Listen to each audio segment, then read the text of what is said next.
I thought I'd share this just because it's a nice clean little laundromat, but I just paid for my drying, and one load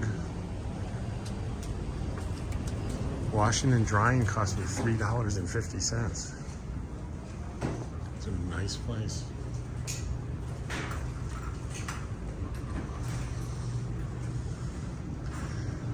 It was $1 for 20 minutes on the dryer, and this washing machine was $2.50.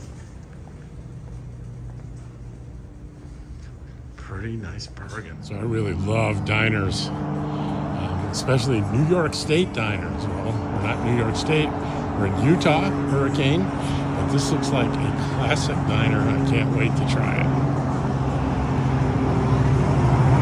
Cross Country Diner in Hurricane, Utah.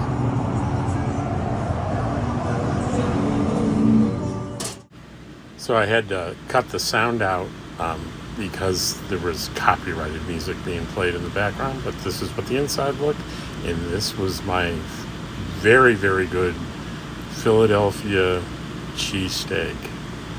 A Philly cheesesteak in Utah. Who would have thought?